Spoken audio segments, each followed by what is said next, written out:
Well, we are in Ponderosa, in Stolzenhagen, an hour away from Berlin. It's a quite known place for dance making and artist gatherings and summer camps revolving around especially dance.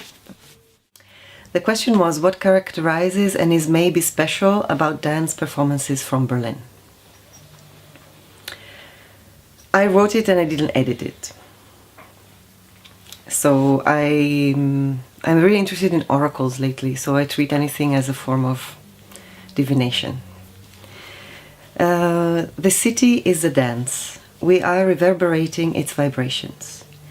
We are not making anything. We are rewriting grotesque dances, intoxicated raves, extravagant, extra-liberal gestures, nonchalant worklessness, protests, keeping at least the attempt of communal living alive.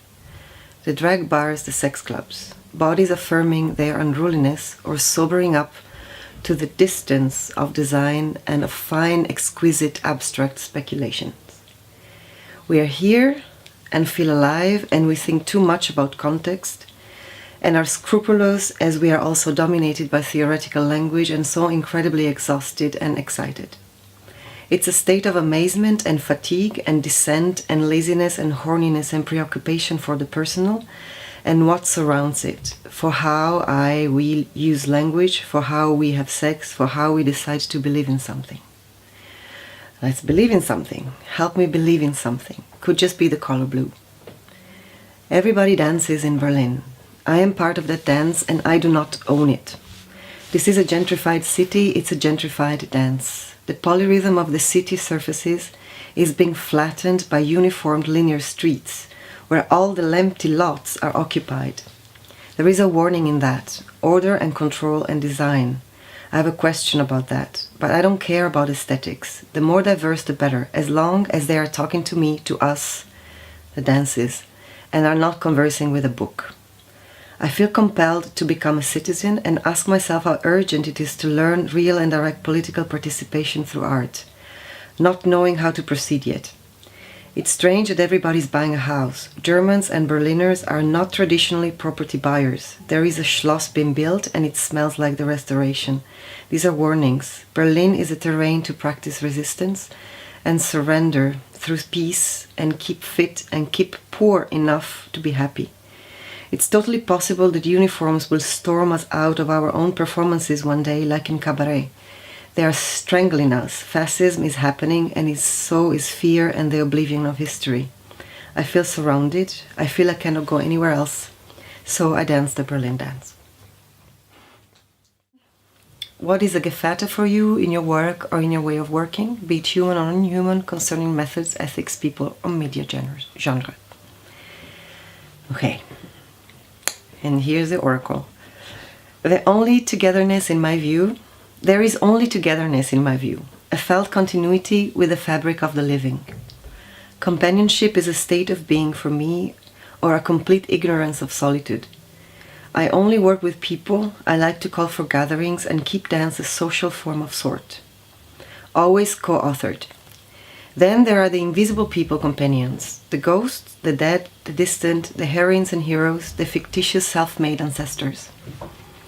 They complicate the dance and I become a moving host. Then there is the unshakable sense of being with someone who is watching, with surveillance, with trends, with media trickeries, the illusion of freedom and creativity, and then we are all reading off the same book. It bothers me. I rub my back against a tree to get its powers and call for the 4 directions, the elements under a full moon. At clapping corners, I apologize to my plants when I return from my frequent absences.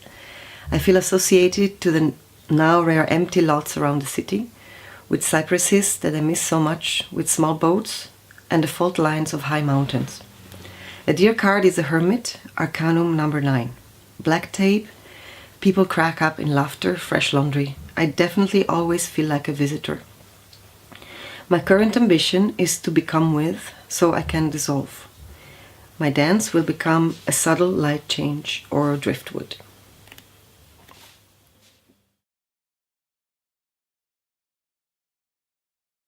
So only now, after 12 years, I actually decided to stay in Berlin and live very cheaply, and I can do it. understand what service, why am I offering to this community, like after all this time. And I think I found a bit of a role for the next months. And then I have Ponderosa, which is my second home, and I'm gonna move to the countryside for 4 months to just rewrite or reread my body, because the traveling brings up a certain physicality that is quite excessive.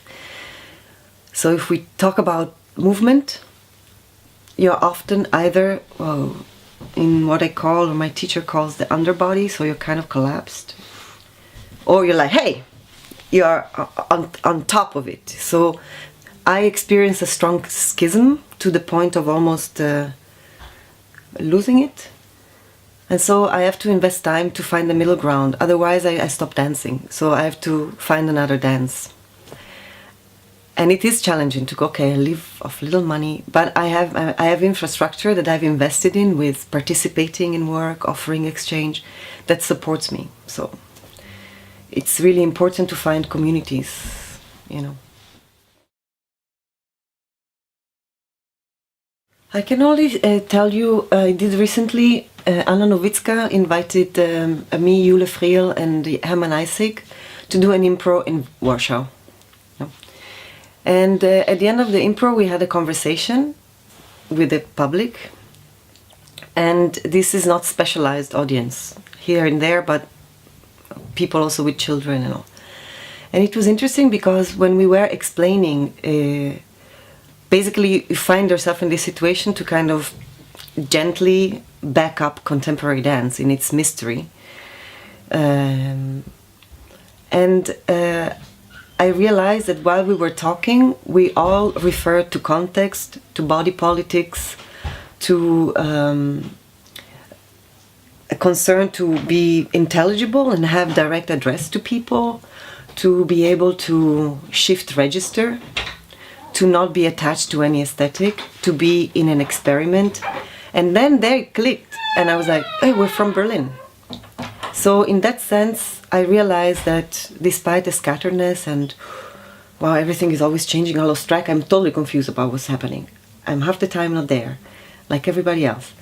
But in that moment, I realized that fine-tuned thinking and moving and talking and being people and hosting, it's something that we experience in Berlin a lot, because the scene is a scenario of all the people who come through Berlin and through different arts. And although there is maybe hierarchy, of course, some people work for more years, make, you know, certain level work, some people are students, but in few other cities I saw students, known choreographer, newcomers, old school people actually weaving.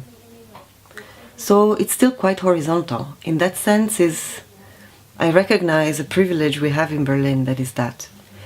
And then the scene, I don't know, it's a theater, so it's a whole spiel of roles, of trends, of excitement, and that I'm not concerned with that.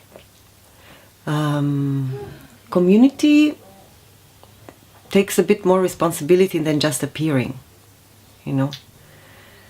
And it does relate to also money and resources. That's the tricky part. I would not like to talk about the market, but the concern of the market and productivity, I understand that we all recognize ourselves as subjected to a certain economy, and as being bodies like labor, we are problematizing it with dance. But also, I love reading and I watch a lot of documentaries and a lot of artist biographies. And most of these people lived quite broke. So I never had the expectation to make money out of dancing. So when you cannot do it, you tie resources together, and it's important to know how to gather. And I see that people constantly do it. So there are places where this is not possible. There is a legacy. There is an approach to dance movement and thinking that is quite Berlin specific. I cannot pinpoint the things I mentioned. And there are many different pockets. You know, there is the extravagant queer body politics that came out in the last years, though it always been here. It just resurfaced. And then there is a preoccupation with clear concepts, best if backed up by philosophical thinking. You know, some other countries are still relate still to narrations and stories. You know, they don't have a problem with narratives. They don't have a problem with poetry. Then there is a neo-pagan influence that came through. I belong also to that brought this, that supports this altered state of presence-based practices and ritual as a way to look at performance, so deep down that road. And also it's part of the history of everybody's theater, you know, but we are riding that wave for a while. And you only notice it when you go out. That's the beauty of traveling, is that you I feel sometimes so overwhelmed, like, okay, here we are again with the makeup and with the shaking and with the Deleuze, you know. But then I move and I perform in another state, in Europe, and I find myself that I have to be responsible to know how to explain these things, how do they come from, and not just constantly being immersed in it and not be able to articulate them. So I feel that there is and also this quite eclectic body practice that I encountered also. I came here and everybody would tell me, oh, you're too dancey. I'm like, nobody would say I'm a dancer, they would say I'm a performer. Dance was off the map, you know, until, I don't know, 5 years ago. So it was interesting to also go through the process of reappropriating and claiming this is dance, you know. Okay, it doesn't rely to people going regularly to a certain technique and displaying those techniques in a performance. It's all hybridized, and sometimes this means being extremely superficial and hopping from here to there. Sometimes it means that people are really responsible to weave their own collections somehow, and this is, I find in Berlin this happens quite often, or they attempt to that.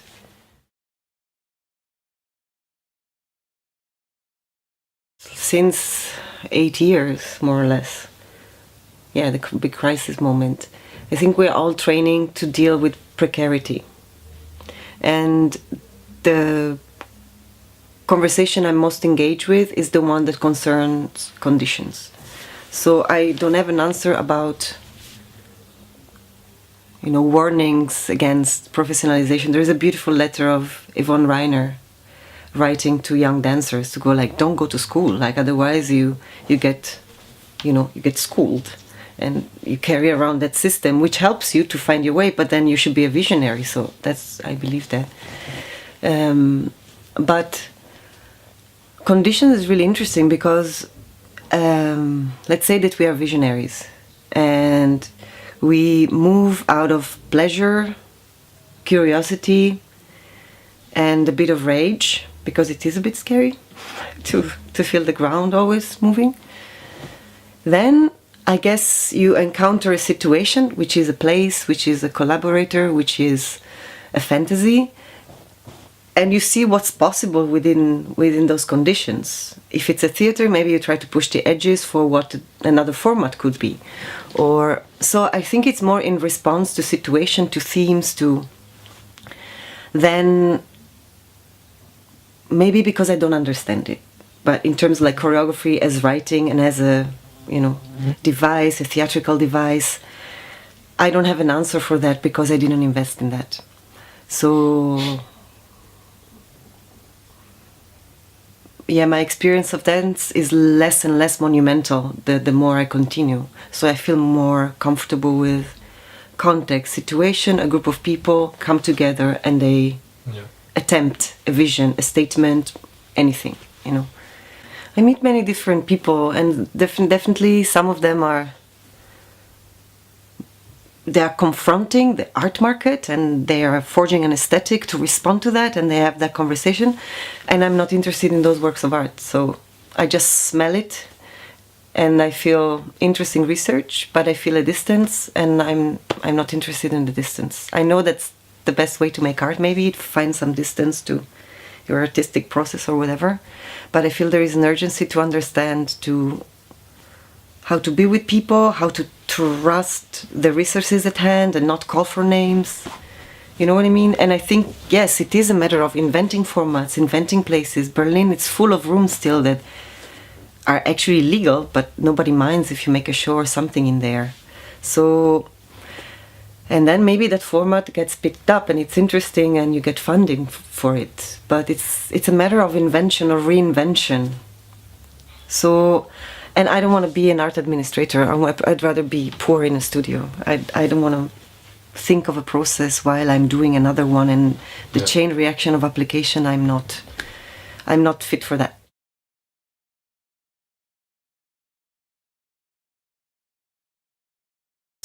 Performing, dancing in front of 300-400 people in a big theater, it's kind of comedic, coming from the underground and knowing that these people look at dancers as labor.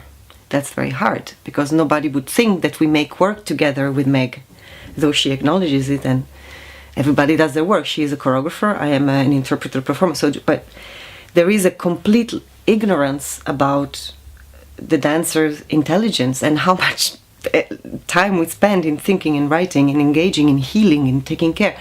It's quite a fan, like quite a rainbow, what we do. So that gets frustrating when journalists, curators, presenters forget that the work, contemporary work, is made collectively.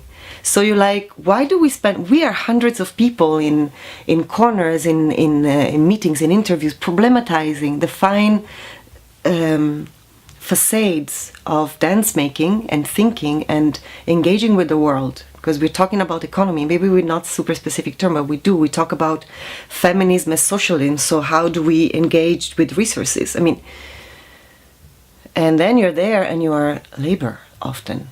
And it's kind of strange that you are at this level of dancing, but there is not always a full understanding of how it actually comes about. And how all the artists who are on stage and off stage are actually contributing with their biographies, with their materials to the work. And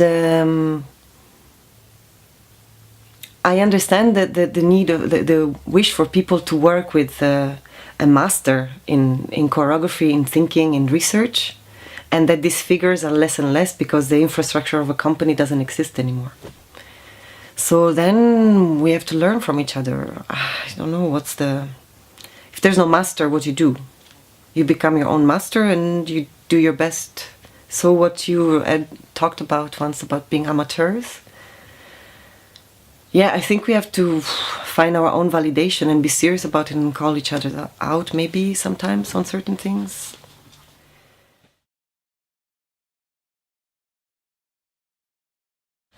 I think it's a story of my teacher, Sarah Shelton Mann.